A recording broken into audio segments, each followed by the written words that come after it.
Վատ ենք բանակցել։ Ես չգիտեմ բանակցությունների դետալները, բայց այո, կարծում եմ վատ ենք բանակցել։ Կարող ենք ասել, որ Ալիևի այն պահանջը, որ հայ մաքսավորի երես չպետքա տեսնի, այս տարբերակում կատարվում է։ Ամերիկյան ներկայությունն այստեղ առաջին հերթին իրենց ազդեցության ավելացմանն է միտված իրենց դիրքից, բայց պետք է հաշվի առնենք, որ սա խոշոր երկար տևական ժամանակ ձգվող ենթակառուցվածքային ծրագիր է, ուստի ժամանակային առումով պարզ չէ, թե որքան արագ դա կարող է տեղի ունենալ։ Այսինքն գոնե այս փուլում կարող ենք ասել, որ ապաշրջափակում տեղի չի ունենում։ Ամերիկայի առաջնային հետաքրքրությունը բնականաբար ազդեցության գոտին եւ տնտեսական շահերն են։ Փոխադարձության սկզբունքի ճշգրիտ վերծանումը կարեւոր է եւ այս տեսանկյունից կարծում եմ, որ մեր պաշտոնյաները մեզ բացատրելու բան ունեն, թե ինչ են բանակցում այս փուլում։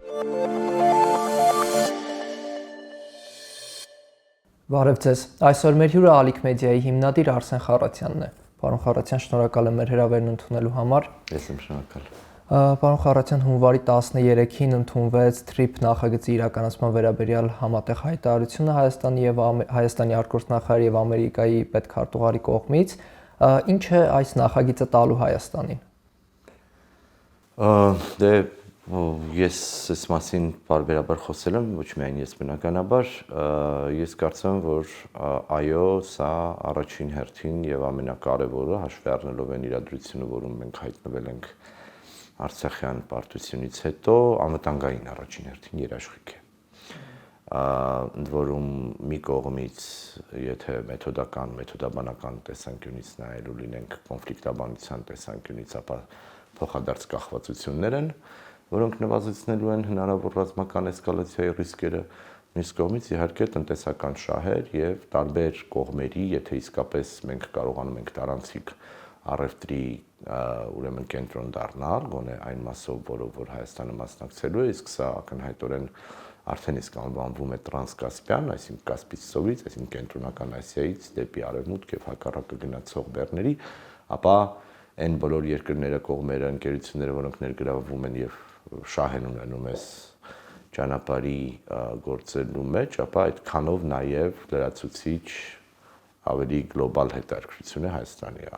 համար, թե որքանով կլինեն տնտեսական հնարավոր, ուրեմն մեզ համար հնարավոր դրական զարգացումները դե ժամանակը պիտի ցույց տա, որովհետեւ այս պահին դեռևս միայն հայտարարություններ են լավ ցանկությունների մասին եւ որոշ կոնկրետիկա, թե ինչպես է դա լինելու, բայց պետք է հաշվի առնենք, որ սա խոշոր երկար տևական ժամանակ ձգվող ենթակառուցվածքային ծրագիր է, ուստի ժամանակային առումով պարզ չէ, թե որքան արագ դա կարող է տեղի ունենալ։ Այսինքն Ամերիկայի ներկայությունը այստեղ միայն անվտանգության հավելյալ ապահովման գործոն է։ Ոչ, ամերիկյան ներկայությունն այստեղ առաջին հերթին իրենց ազդեցության ավելացմանն է միտված իրենց դիրքից։ Հիմա այս փուլում մեր ուրեմն իրողությունները հաշվի առնելով, որքանով է դա մեզ տալիս եւ անվտանգային եւ այո, ինչու ոչ շահային հետաքրքրությունների ավելացման կամ դրա դիվերսիֆիկացիայի հնարավորություն։ Ամերիկայի առաջնային հետաքրքրությունը բնականաբար ազդեցության գոտին եւ տնտեսական շահերն են, բայց կրկնեմ, սա միայն ամերիկյան ներկայությամբ չէ, որ անվտանգություն է բերում, այլև այն փաստը, որ այդ ճանապարհով մենք եւ անմիջական հարևանությամբ մեր համար խնդրահարույց երկրների, ինչպիսին Ադրբեջանն ու Թուրքիան են, փոխադարձ կապվածություններ եւ փոխադարձ շահեր են ունենում, նաեւ կրկնեմ ավելի գլոբալ, ավելի մեծ տարածաշրջանի խաղացողներ են ունենում անմիջական հետաքրքրություն, որով եւ անվտանգային լրացուցիչ հնարավոր ուրեմն շղարշ են ապահովում մեզ համար։ Տնտեսական առումով այս ճանապարհի հետ կապված ստեղծելու է հայ-ամերիկյան ընկերություն, որում Հայաստան ունենալու է 26% մասնաբաժին։ Նախ ուզում եի հասկանալ, արդյոք ինչպես է սա որոշվել, էլի ոնց են որոշել։ Վատ ենք բանակցել։ Ես չգիտեմ բանակցությունների դետալները, բայց այո, կարծում եմ վատ ենք բանակցել։ Դա թերևս այն նախապայմանը շահային դիրքն է եղել, որում ամերիկացիներն են մինչև վերջ կարողացել հասնել նրան, եւ չգիտեմ այդ 76%-ը կոնկրետ ինչի է հենց 76, ինչի 65 չի կամ ինչի 82 չի, չեմ խոսում 50 կամ 49-51, որ ընդհանրաբար պիտի լինի 49 տարի անց։ Այսինքն ամերիկյան կողմը մեզ հանրությանը դեռևս սեգմենտավորած չի բացատրվել, թե ինչ է դա նշանակում, հա, այսինքն տեսեք մենք ինչ ենք խոսում, մենք խոսում ենք երկաթուղային ենթակառուցվածքներ, մենք խոսում ենք ճանապարհ, խոսակցություն կա պաշտոնական մակարդակում հնարավոր էներգակիրների մասին, գազատար, նավթամուղ, ինչ որ կետում ենթադրաբար, այսինքն ինտերնետի կապվածություն, այս ամենը դեռ կերևա, բայց այս պահին առավելապես խոսքը վերաբերում է ճանապարհներին, իսկ մասնավորապես երկաթուղուն եւ ավտոճանապարհին։ Հիմա այդտեղ լինելու է բնականաբար բացի այն, որ Ադրբեջանը Նախիջևանին է կապվում, կրկնեմ ավելի մեծ ծրագրի մաս է դառնում եւ ենթադրաբար եթե ինչ որ կետից, ասենք 1, 2, 3 տարի անց ինչ որ հատվածը սկսում է արագ ֆունկցիոնալ դառնալ, այդտեղ տրանզիտից եւ մնացած ապրանքափոխանակումից ստացվող եկամուտների հարցերն են եւ թե որ հատվածն է, ինչպես է դա բաշխվելու, այսինքն օրինակ երկաթգիծը տալիս են ամերիկացիներին, մենք ճանապարհն ենք ապահովում մենեջմենտի տեսանկյունից նաև այս բոլոր հարցերը դեռևս պատասխան չունեն։ Հասկանալի է, այնտեղ լինելու է back office եւ front office, այսինքն կարող ենք ասել, որ Ալիևի այն պահանջը, որ հայ մաքսավորի երես չպետքա տեսնի, այս տարբերակում կատարվում է։ Գուցե, այո, թերևս հենց դրանով է պայմանավորված back office, front office կոչվածը, բայց ինձ համար երկրորդ հարցն է այստեղ կարևոր։ Նախ այդ front office-ում մեր պաշտոնյաները հայտարարում են, որ լինելու են հայ մաքսավորներ եւ Հայաստանի Հանրապետության մաքսավորները եւ սահմանապահ զորքերի ներկայացուցիչները։ Դրանց այդ մարդկանց հետ զուգահեռ ուրեմն լինելու է ինչ ամերիկյան ընկերության ներկայացուցիչ, թե լինելու է ամերիկյան պաշտոնյա, որտեղ այնուամենայնիվ անձնական տվյալների հետ գործունեող գործունեություն է սա։ Այսինքն ֆիզիկապես, այսպես ասած, ադրբեջանցի տեսնել չտեսնելու հարցն է հայերի, եւ երկրորդը մյուս կարևոր հանգամանքը, որ back office կոչվածը բացառապես Հայաստանի Հանրապետությանն է պատկանելու, այսինքն տվյալների բազան, երեք այդ օրինակը քննարկում էինք, ենթադրաբար տեսականորեն Ադրբեջանից կամ Բաքվից գնացք է գնում դեպի Նախիջևան,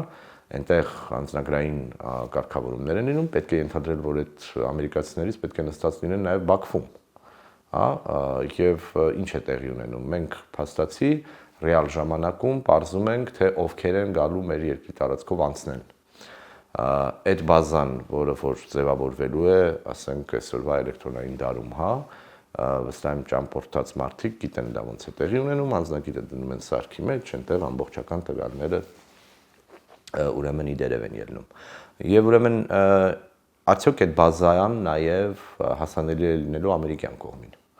Ես օրինակ կնախընտրեի, որպեսզի լինի միայն հայ-ադրբեջանական, եթե անցնում ենք այս ռեժիմին,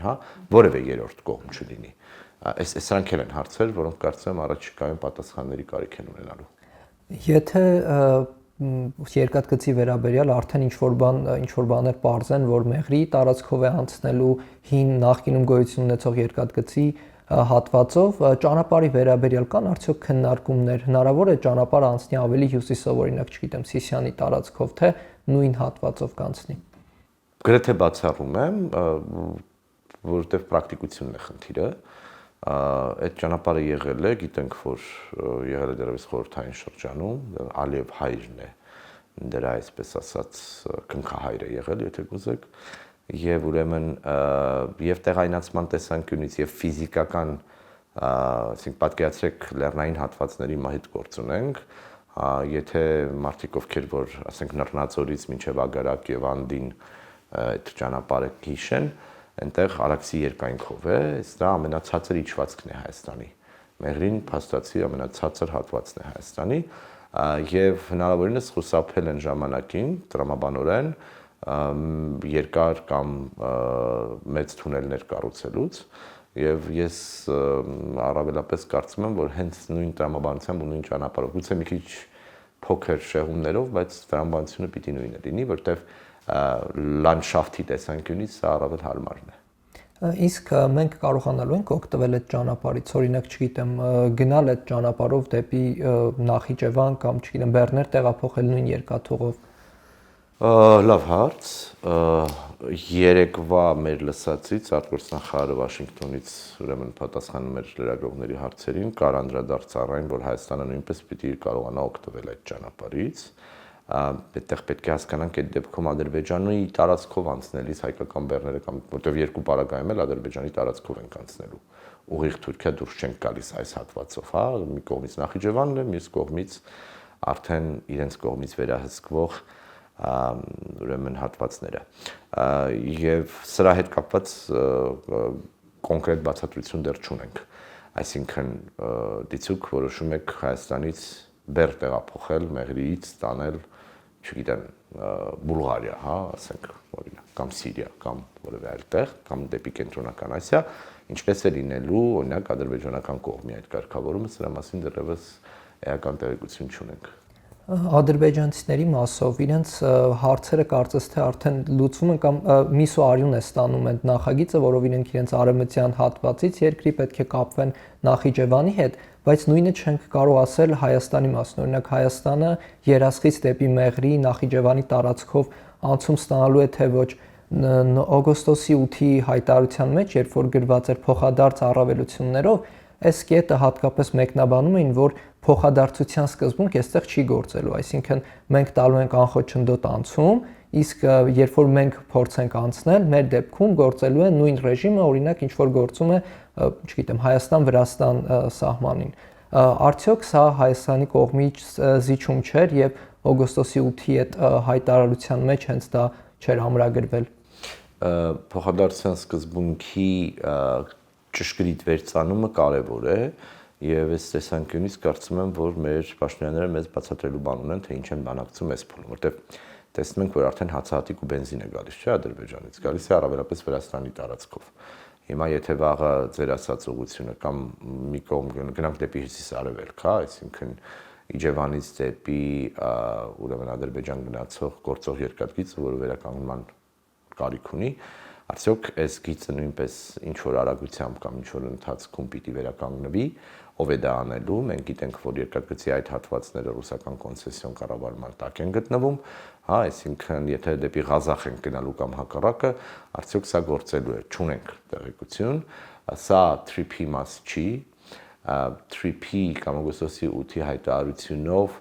ես ենթադրում կամ կարծում եմ, որ այդ հատվածները եւ Հայաստան-Ադրբեջան այլ ուղղություններով բեռնափոխադրումները, իսկ մասնավորապես երկաթգծի վերագործարկումը չի արտացոլվել կամ չի քննարկվել, կամ եթե նույնիսկ քննարկվել կամ քննարկվում է, ապա դա արվում է հիմա եւ TRIP-ից դուրս։ Հասկանալի, այսինքն կարող ենք ասել, որ փոխադարձ առավելությունները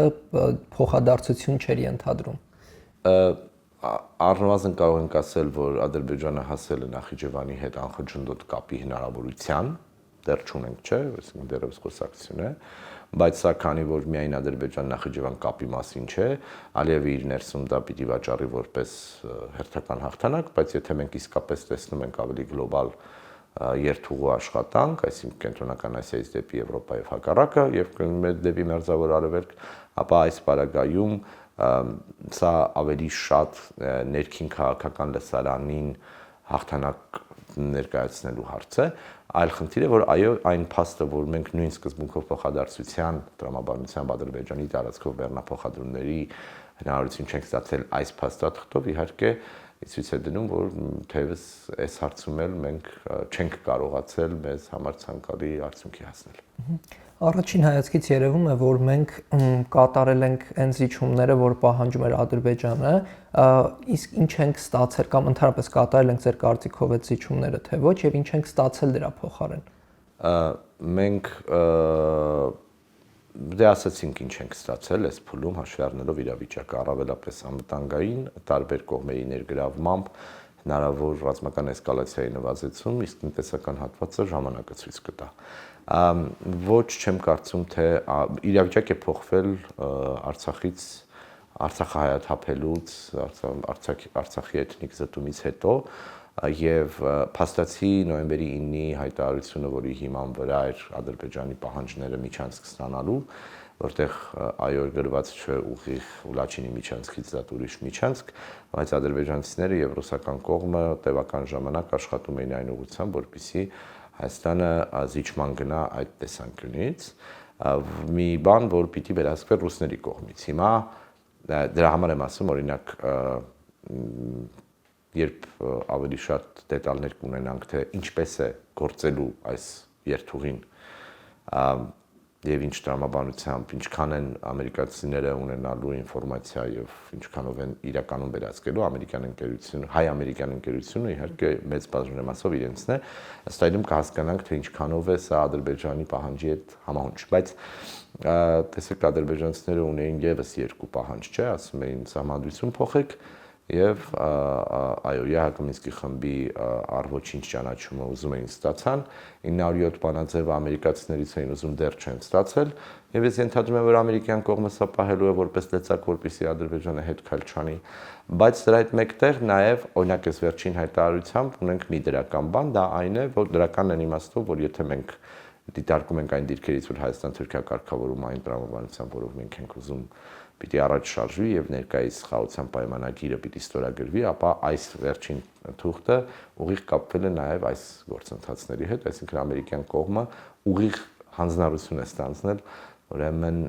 այս ուղղություններով էլ պրոգրես ունենալու տրամաբանության մեջ։ Քննարկումները թրիփի վերաբերել արդյոք սա ճանապարհ է թե միջանցք դեռ չեն դադարում։ Ես իրականում չեմ լսել միասնական տեսակետ, թե ինչ է միջանցքը, նախ ձեր կարծիքով միջանցքը ինչ պարամետրեր պետք է ունենա եւ արդյոք այդ պարամետրերի մեջ սա տեղավորվում է, այսինքն միջանցք է թե ճանապարհ։ Եզրաբանության խնդիր է, օրինակ հիմա Ռուսաստանից դեպի Կալինինգրադ գնացող ճանապարհը Լիտվայի հատվածում միջանցք է թե ճանապարհ։ Մեկը միջանցք կանվանի, մեկը ճանապարհ կանվանի, այդ ճանապարհը ֆիզիկապես համարվում է Լիտվայի տարածք։ Նույն տրամաբանությամբ մի կողմում անձնագրային եւ այլն հարցեր են լուծվում, Եվրամիություններ են դեռ ներգրավված է իդեպ, երրորդ կողմ էլ կա։ Եվ ուրեմն անխոչնդոտ կարողանում են անցնել դեպի իրենց էքսկլավ։ Հիմա արդյոք սա նույն տրամաբանությամբ է լինելու։ Միջանցք այն իմաստով, ինչ մենք գիտենք նոյեմբերի 9-ին Դաչինի միջանցք կոչվածը, այդպեսին չի իհարկե։ Այլ հարց է, որ սա ընդհանրապես նոր ֆենոմեն է։ Ես փորձեցի գտնել աշխարհում համանման ուրիշ հատվածներ, շատ չեն այդպիսի օրինակները, այսինքն երրորդ կողմի, երրորդ երկրի կամ երրորդ երկրի հետ առնչվող ընկերության սեփականություն կամ սեփականություն չի, որտեվ գիտեք հողի բարձրակալություն է ձևակերպվելու։ Կառուցապատման իրավունք է տրամադրվում։ Այո, անունը դա է դրվում, հիմա նայել ենք մեր օրենսդրությամբ, դա էլ այսպես ասած մեր մանր չասեմ լավ, ինչ որ ընթացիկ լուծումն է, բայց այն տրամաբանությամբ ինչով որ միջանցք էին պատկերացնում, իհարկե այդպես չի, այլ հարց է, որ սա Ադրբեջան-Հայաստան ենթակառուցվածքների ապաշրջափակման դասական օրինակ չի, սա իր բարդություններով կծիկ է, որը որ կախված նրանից թե ինչ զարգացումներ ենք տեսնելու ավելի մեծ տարածաշրջանում, տարբեր փուլերում կարող է որոշ հարցեր առաջացնել իր ֆունկցիոնալության տեսանկյունից։ Այսինքն գոնե այս փուլում կարող ենք ասել, որ ապաշրջափակում տեղի չի ունենում։ Ոչ, չենք կարող, որովհետև ինչ որ իմաստով Հայաստանը իր տևական ժամանակ իզոլյացիայից բոլոր ենթակառուցվածքային ծրագրերից դուրս է գալիս, անկախ ամեն ինչից։ Հիմա տեսեք Բաքու-Թբիլիսի-Ջեյհան նավթամուղը ուղղակի Վրաստանը տրանզիտ է դարձրել, տարանցիկ երկիր է դարձրել, իսկ Հայաստանը շարունակաբար շրջափակել։ Որքան շատ է մեր տարածքով անցնում գլոբալ առևտրային ուղիներ, դա լինի ուրեմն նավթ, գազ, ճանապարհ եւ այլն, այդքան ավելի ապաշրջափակման, այսպես ասած, օրինակ է դառնում։ Հայաստանի տնտեսությունը պիտի հասկանանք, չէ՞, արտահանման այդպիսի խոշոր ծավալներ չունի, ինչ էլ ունի, առավելապես դեռևս եվրոպական շուկայում են, ու բղինձ մոլիբդենը մի կողմ դնենք, որն ամենամեծ արտահանվող ապրանքն է, բայց եթե սրան զուգորդվում է, սա զուգորդվում է նաև Հայաստան-Ադրբեջան խաղաղության պայմանագրով եւ գուցե երկկողմ համատեքստում մնացած հատվածներում ապաշրջափակման, Թուրքիայի հետ հնարավոր սահմանի բացման, ապա սա կարելի է անվանել ապաշրջափակման գործընթացի սկիզբ։ Տեսեք, հիմա Հայաստանը երկու բաց սահման ունի, աշխարհի հետ կապվում է Վրաստանի եւ Իրանի սահմաններով։ Եթե այս ճանապարհներով, եթե այս ճանապարհը լինի իր ֆունկցիոնալությամբ, իր նպատակահարմարությամբ, արդյոք դառնում է երրորդ ճանապարհը եւ մենք ինչ որ առումով ավելի ենք մոտենում այդ ապաշրջափակմանը։ Այո, երրորդ էլ, չորրորդ էլ, եթե Թուրքիան ու Ադրբեջանը համարենք, չնայած կգտնեմ թրիփը կոնկրետ շատ հստակ Հայաստանի հարավով, Մեղրիի, Արաքսի երկայնքով Նռնաձորից դեպի Ագուլիս գնացող կամ հակառակը ճանապարհ է։ Սա ամբողջական ապաշրջափակում չի եւ չէր էլ կարող լինել, հաշվի առնելով իր շատ սպეციფიկ լինելը, հա։ Շրջափակման դրա համար եմ ասում, սա կարող ենք համարել կամ դիտարկել ապաշրջափակման գործընթացի սկիզբ,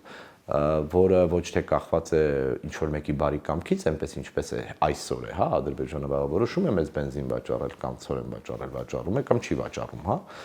կարող է չվաճառել, այլ շատ կոնկրետ ուրեմն տարբեր շահային խմբերի երկրների ներգրավմամբ շատ հստակ առևտրային ուղի, որը կարող է դառնալ ավելի լայն ապաշրջափակման հիմք։ Իհարկե շատ տարեր դեռևս հայտնի չեն, թե ինչպիսին պիտի լինի, բայց մոտավոր գոնե քննարկումներ, պատկերացումներ կան, թե օրինակ ճանապարհի լայնությունը ինչքան է լինելու, չգիտեմ, որքան գումար է ծախսվելու երկաթուղու կամ ճանապարհի կառուցման վրա եւ որքան կտևի այդ շինարարությունը։ Կարևոր հարցեր եք տալիս, ես չգիտեմ, վստահ եմ, որ ունեն արդեն ամերիկյան մի քանի ուրեմն խումբ է եկել եւ հայ-ամերիկյան ինչ որ գործընթաց կա հաշվարկներ անելու։ Երկաթուղու մեր երկրով անցնող հատվածը կարծես թե խոսքը վերաբերում է 300 միլիոնի մասին, 42 կամ 44 կիլոմետր հատվածն է, որը ներդրվելու է ամերիկյան կողմից։ Փաց չի, ամերիկյան պետության կողմից կարող է չներդրվել, ամերիկյան մասնավոր ընկերությունների կամ նույնիսկ ամերիկահայերի կողմից կարող է լինել, այդտեղ կարող են նաև այլ մրցակցային հետաքրքրություններ լինել իդեմ Եվրամիության, դեռ կտեսնենք, սրա մասին չգիտենք։ Բուն ճանապարհի լայնությունը եւ այլն էական չի, որտեղ միջանցք չի։ Օրինակ Լաչինի միջանցքի պարագայում հստակ էր, չէ, 5 կիլոմետր, ինչ չեմ հիշում ես կոնկրետ ինչ երկայնք էր։ Այստեղ ճանապարհի լայնությունը նպատակահարմարությամբ եւ տնտեսական նպատակահարմարությամբ է արվելու եւ ոչ նախնական պայմանավորվածությամբ, որտեղ որևէ երրորդ կողմ բացի հայ-ամերիկյանից ասելիք պիտի ունենա։ Իսկ Հայաստանը ինչպես է կապվելու Իրանի հետ այդ դեպքում, չգիտեմ, էստակադա է կառուցվելու, թե ուղղակի անցնելու ենք այդ ճանապարհը։ Չկա, եւ չի եղել երբևէ, երբ որ կամուրջը կառուցվեց առաջին, հա, այսինքն այնպես չի թե այդ ճանապարհը որ եղավ, ուրեմն այդ ճանապարհի որևէ հատվածով Հայաստանն իրավունք չունի այս կամ այն գործողություն անել կամ Իրանը իդեպ իրավունք չունի, ունեն Հայաստան-Իրան սահմանակետերը երկրորդ կամուրջը, այսինքն ավելի ամուր կամուրջն ամենասկզբում սառը պատերազմի պատճառով, գիտեք 90-ականներին դա մեր կյանքի ճանապարհն էր, շատ արագ երկաթե ժամանակավոր կառույց եղավ կամուրջի տեսքով, որը հետո ամրացվեց։ Այսինքն այդտեղ խնդիր չունենք մենք, ես դրանում վստահ եմ եւ վստահ եմ նաեւ, որովհետեւ խոսել եմ եւ հայկական կողմի եւ ամերիկյան կողմի հետ եւ միայն խոսելը չի, որովհետեւ չի երևում, թե այդ ճանապարհի որ հատվածով ով իրավունք, դա Հայաստանի ինքնիշխան տարածք է, այդտեղ խնդիրը բեռների տեղափոխման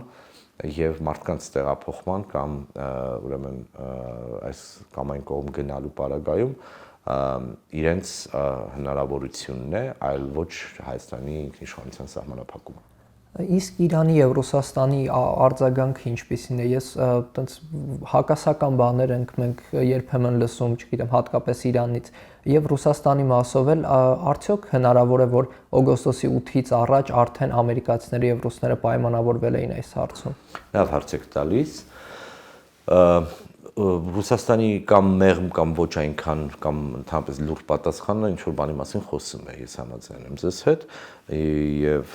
ենթադրում ենք, որ Անկորիջում կամ Ալյասկայում տեղի ունեցած Թրամփ-Պուտին հանդիպման ժամանակ կամ եւ նրա նախորդին, երբ Թրամփի հատուկ բանակնած Ստիվ Ուիտկոֆը Մոսկվայում էր, դրանից առաջ էլ Բաքվում, ենթադրաբար սա ռուսների հետ ինչ որ կերպ կարող է կոորդինացված լինել, բայց փաստեր չունենք դրա հետ կապված։ Ռուսաստանը նաև զբաղված է Ուկրաինայում, հասկանում է, որ լավ ինչ անի, ինչպես անի դա, հիմա եթե ինչ-որ կերպ ուզելու էր խոչընդոտել։ Իրանն էլ իր զբաղվածություններն ունի, Իրանից ավելի շաճախ ենք լսել ինչ-որ անհանգստություններ, բայց կարծում եմ բավականին լուրջ ընկալում կա, որ այս գործընթացը կասեցնել հնարավոր չի։ Շատ լավ, իսկ Թուրքիայի մասնակցության վերաբերյալ ինչ որ քննարկումներ կան, արդեն ինչ ձևով կարող է Թուրքիան մասնակցել այս նախագծին, արդյոք պատրաստվում է Հայաստանի հետ սահմանը բացել մոտ ժամանակներում։ Այն փաստը, որ 3 հունվարի 13-ին հրապարակված փաստաթղթում TRIP-ի իրականացման գործընթացը ուղիղ կապվել է Հայաստան-Թուրքիա կարգավորման եւ Հայաստան-Ադրբեջան ինստիտուցիոնալ խաղաղության հետ, ակնհայտորեն ցույց է դնում, որ դրանք փոխկապակցված գործընթացներ են եւ առաջիկայում պետք է տեսնենք առաջընթաց։ Այլ հարց է, թե ինչ արագությամբ եւ ինչ մասշտաբներով է դա տեղի ունենալու։ Օրինակ Հայաստան-Թուրքիա երկաթգիծը սկսելու է արագ գործել, թե ոչ։ Հայաստան-Թուրքիա ճանապարհային կապը ուղիղ սկսելու է գործել, թե ոչ։ Դա լինելու է նախնական համաձայնությամբ, որ երրորդ երկրների դիվանագետներն են կամ երրորդ դիվանագետներին արդեն թույլ են տալիս, բայց երրորդ երկրների քաղաքացիներն են, թե միանգամից գնալու են ավելի արագ տեմպով բացման։ Հայաստանի եւ Թուրքիայի միջև եղած էլեկտրաէներգիայի կապերը վերահաստատվելու են, վերագործարկվելու են, Հայաստանն օրինակ էլեկտրաէներգիայի ավելցուկ ունի այսօր եւ կարող է վաճառել դա Թուրքիային։ Այսպիսի այլ հարցերը արագ են գնալու, թե ոչ, բայց այն փաստը, որ նախորդին հրապարակված հայտարարությունը ուղիղ կապվել է դրա հետ, կարծում եմ, որ հույս է տալիս, որ այս ուղղություններով նույնպես առաջընթացը մոտ է։ Երկաթուղու հետ կապված Հայաստանի երկաթուղիները հանձնված են ռուսական երկաթուղիներին կոնսենսիոն կառավարման մինչև 2038 թվականը։ Իրենք են կառավարելու, այստեղ խնդիրներ չեն առաջանա, պետք է ինչ-որ կերպ համագործակցեն, չէ՞, ռուսական երկաթուղիները եւ TRIP-ի հետ կազմակերպությունը։ Ոչ պարտադիր եւ դա խնդրեմ է։ Ես կուզեի, որ ստիպված լինեն համագործակցել, որտեղ TRIP-ը վերաբերում է հայաստանյան մասում, կրկնեմ, Մեղրիին։ Հիմա ինչ է տեղի ունենալու Նախիջևանից դեպի Թուրքիա, այնտեղ գործընթաց է սկսվել Կարսից դեպի Իգրիր եւ Ալիջան ու ավելի հարավ երկաթգծի կառուցման։ Թուրքերը նաև այո ցանկանային առանց Հայաստանը ինչքան հնարավոր քիչ անցնի, այդքան լավ։ Ես այսպեսի ընդհանրություն եմ։ Մեզ պետք է որ հնարավոր շատ անցնի։ Մենք կուզենք, որպեսզի օրինակ Մեղրիից հետո այո Նախիջևանով գա դեպի Երասխ, հետո Ախուրիկ եւ այդպես շարունակ, եւ դեպի հյուսիս եւ դեպի արևմուտք։ Տեսել ենք ԱՊՀ-ի հավաքին Փաշինյանի հայտարարությունը արդեն ֆորմալ այն մասին, որ Հայաստանը ակնկալում է, որ Ռուսաստանը ներդրումներ է անելու Հայաստանի երկաթուղիներում։ Տեսնենք, թե ինչպիսին կլինի ռուսական արձագանքը։ Նաև Փաշինյանն ասում էր, եթե չանեն այդ ներդրումը, գուցե մենք վերցնենք, մենք անենք այդ ներդրումը։ Մենք ներդրում կարող ենք անել, բայց մենք Հայաստանի երկաթուղիները, որքանով ինձ է հայտնի, եւ սա մասնագետների հետ խոսելուց հետո այս պահին այդ մասշտաբով երկաթգծի վերանորոգման, վերակառուցման, սպասարկման հնարավորություններ, կարողություններ չունի։ Բայց կա եւ Վրաստանը, որը շատ ավելի բարդ սխեմայով է աշխատում, ավելի խոշոր երկաթգծային համակարգ ունի եւ նաեւ կարողություն ու փորձ, եւ ես կարծում եմ, որ այո, լավ կլինի, եթե օրինակ վերանայվում է կոնցեսիոն պայմանագիրը եւ եթե մենք գնում ենք այն ճանապարհով, որ գտնում ենք նոր ներդրողի կամ նոր կառավարչի, ապա ինչու ոչ Վրաստանը պետք է դիտարկել, այս կերպ նաև ընդհանուր հարավկովկասյան ինտեգրացիոն գործընթացներում Վրաստանի համար հնարավոր ներկայություն ապահովելով կամ ներգրավվածություն ունենալով։ Իսկ Նախիջևանի հատվածում այդ երկաթուղին կա, թե իրենց մոդելը կա Նախիջևանի հատվածում երկաթուղին, եվրոպացի պաշտոնյաները վերջերս կարծեմ առաջին անգամ գնացել եւ տեսել են, ադրբեջանցիներն են հրավիրել, այնտեղ գործ կա անելու, դա էլ խորհրդային շրջանից մնացած երկաթգիծ է, չի կիրառվել տևական ժամանակ եւ որքանով ինձ է հայտնի դրա վերականգնման եւ վերագործարկման ֆինանսական ուրեմն հատվածը համարյա 1 միլիարդի է հասնում։ Իսկ գոնե մոտավոր քննարկումներ կամ այդպես պատկերացումներ կան, հնարավոր է նաև զուգահեռ TRIP-ին աշխատի այդ Նախիջևանով, Երասխով դեպի Մեղրի։ Դա մեր խնդիրը պիտի լինի, մենք դրան պիտի ցկտենք եւ հնարավորինս շատ աշխատենք այդ ուղղությամբ, ամերիկացիների ներգրավմամբ, գուցե եվրոպացիների, չգիտեմ, բայց ինձ մոտ այնպիսի տպավորություն է, որ այս փուլում առնվազն մենք շատ ակտիվ խոսակցություն այդ մասին չունենք։ Շնորհակալ եմ պարոն Խառատյան հետաքրքիր զրույցի համար։ Շնորհակալ։ Շնորհակալ եմ մեզ դիտելու համար, շարունակեք հետևել հետքին եւ բաժանորդագրվեք մեր YouTube-յան ալիքին։